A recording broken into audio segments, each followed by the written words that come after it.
animal offal, fried foods, and beer. These are all delicious foods commonly found in our daily lives. However, excessive consumption of these foods may trigger a disease closely related to purine metabolism within the body. So, how are purine bases degraded? The journey of exploring knowledge is endless. Today, let's lift a corner of the microscopic world of life and explore the mystery of purine base degradation.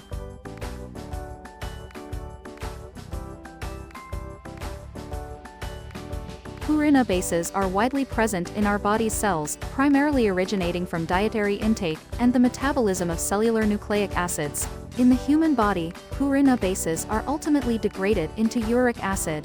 The degradation process is as follows.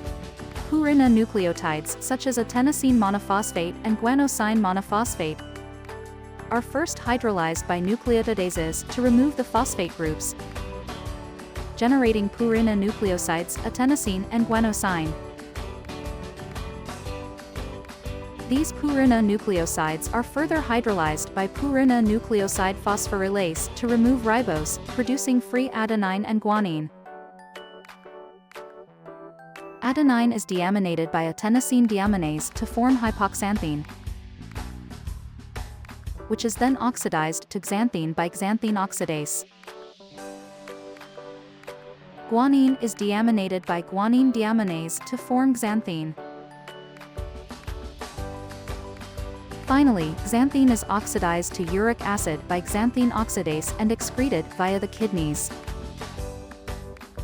The degradation of purine bases is an important part of nucleotide metabolism. It allows for the recycling of some components from purine bases, such as ribose phosphate, which can be reused to synthesize new nucleotides. At the same time, it converts unnecessary purine bases into uric acid for excretion, maintaining the balance of purine nucleotides in the body. Disorders of purine metabolism and reduced uric acid excretion are closely related to gout and are independent risk factors for the development of diseases such as diabetes, metabolic syndrome, dyslipidemia, chronic kidney disease, and stroke.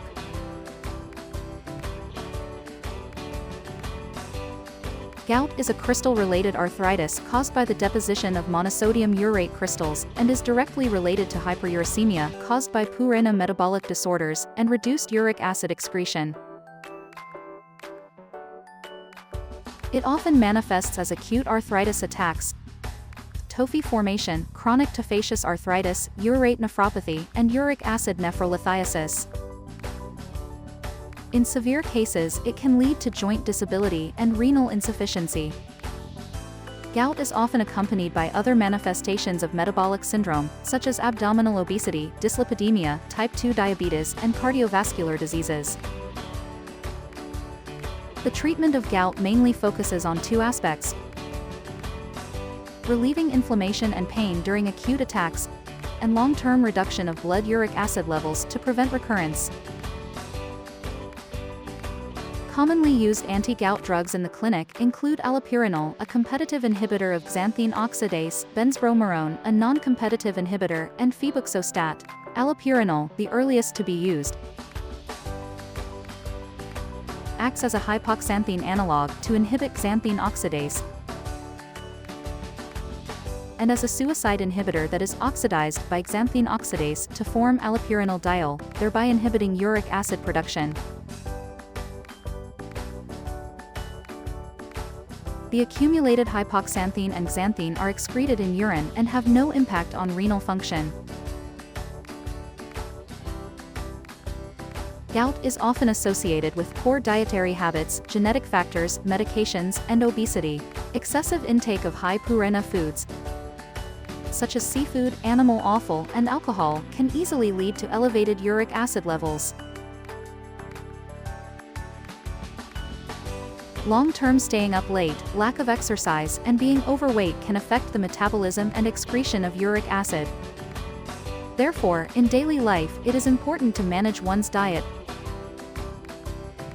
by reducing the intake of high purine foods and increasing the intake of low purine foods such as vegetables and fruits.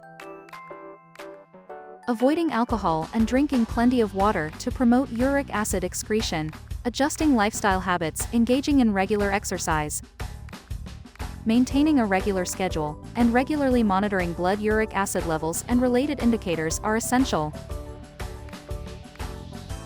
Follow medical advice to adjust treatment plans accordingly. In this lesson, we have learned about the degradation of purine bases and its physiological significance. The degradation of purine bases is related to metabolic diseases, immunodeficiency diseases, and many other conditions. Mastering the knowledge of purine base degradation is not only for personal academic achievement, but also to prepare for a future career in healthcare, where we can use our knowledge to serve the public and give back to society. Finally, let's think about this. Based on the molecular basis of hyperuricemia and gout, how can we guide our family members towards a healthy diet?